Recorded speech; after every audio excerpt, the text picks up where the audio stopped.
Liverpool were the biggest British team in the late 70s and early 80s, regularly conducting successful campaigns at home and abroad. And off the pitch, some Liverpool fans were trendsetters, bringing European fashions back to Britain. I mean, abroad you had Lacoste, etc.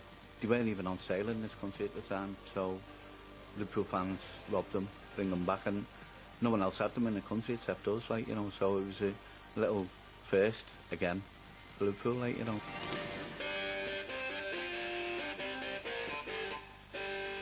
You know, a big group, 15, 20, you just steam in, robbed them, away you went, throw your old stuff away and put new stuff on. You know, so you'd be walking around with new stuff you just robbed.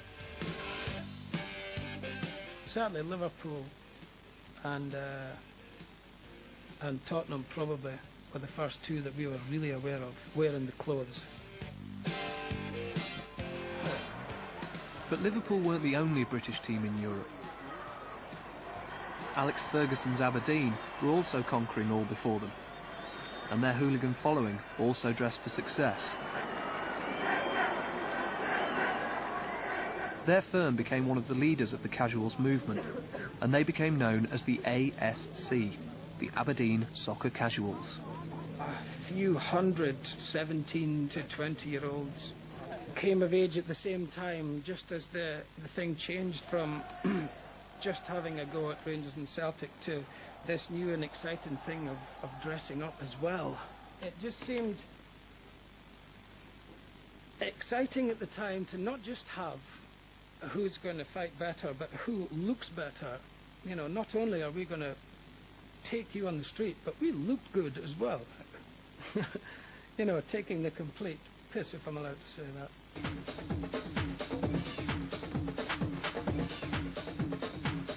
As the decade progressed, it was getting even more difficult to spot the soccer thugs.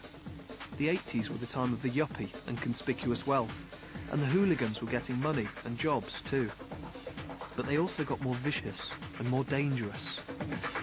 I think as the guys in the firms got money, they then wanted to make themselves look to stand out from the crowd. It was a case of which firms could outdo each other. The firms now resembled nothing less than respectable businessmen. It seemed like a natural progression then, to have your own business card. We had a firm, but we didn't have a name.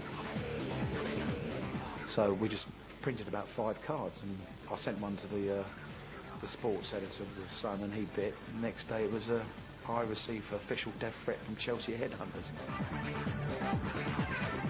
A lot of the northern teams were right into it. I think Leeds, I think Sheffield United did give people a kicking and, you know, throw the old cards out. So we had calling cards made.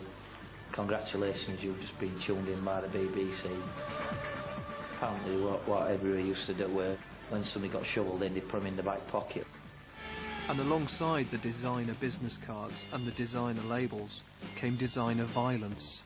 According to the thugs, this brutal world had its own set of rules, what they call, incredibly, their code of conduct. It got to be done properly. You've got to, like you could, 100 of you could bump into 10 lads.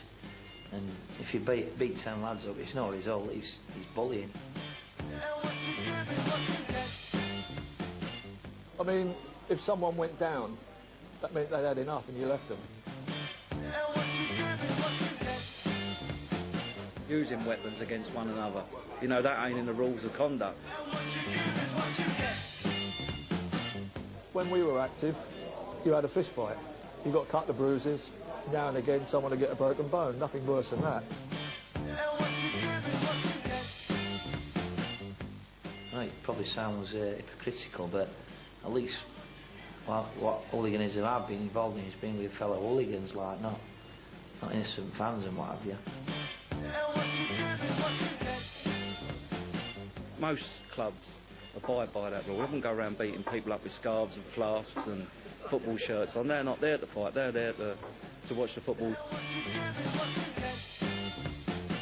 We certainly had a code of conduct where innocent fans didn't get involved.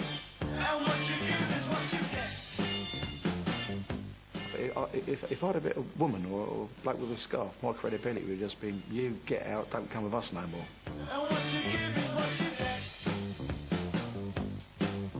I dare say they did fight the people who were up for it.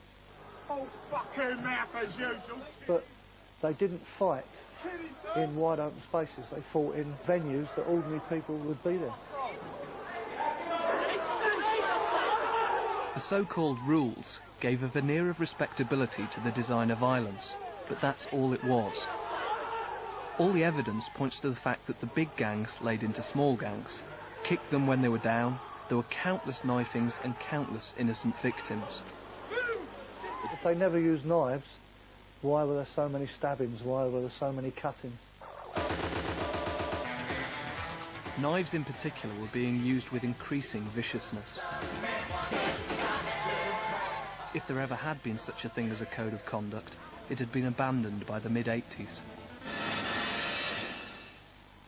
Liverpool fans were renowned for having Stanleys, which are Stanley blades, like, you know, and the reason for that, like, is they were easy to put in your pocket and hold in your hand, and I don't think anyone likes getting slashed, and, you know, so you defend yourself if you had to. You wouldn't go looking for it, but if it come, you defend yourself, and we always had Stanleys, and people were cut because of it, but only in defence, because if you pull a blade out, you've got to be willing to use it, like, you know, so... I think as regards injuries, the worst injuries were when it was a particularly nasty method was used, where two Stanley knives were taped either side of a matchstick, so that when you slashed a person's face, you couldn't stitch the injury.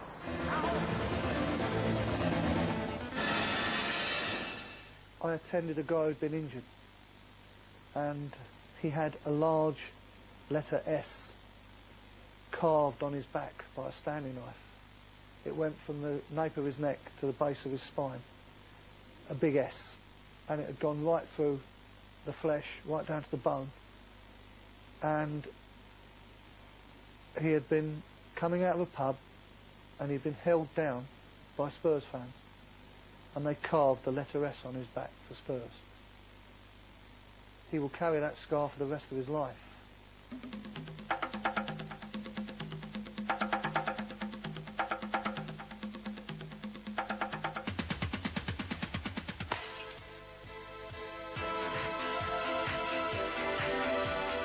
This was violence in the name of the firms, because every firm wanted to be the best, the hardest, the smartest, the most violent. It's like a big league table type thing away from football. Certain firms have got bigger reputations than others. Obviously, if a firm runs a firm with a big reputation, and they obviously go start stepping up ladder.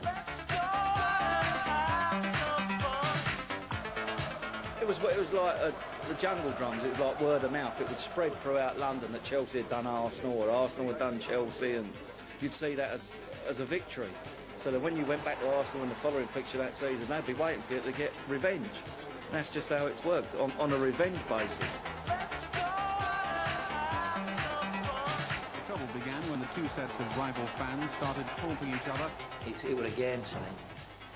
It was like a board game. We got to get to the top of the board game, and once we were up there, we got to keep there.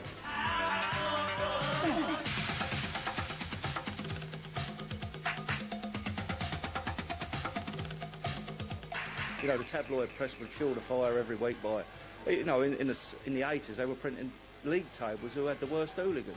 So everyone wanted to be top of the Premiership of hooligans. So it was just an ongoing thing.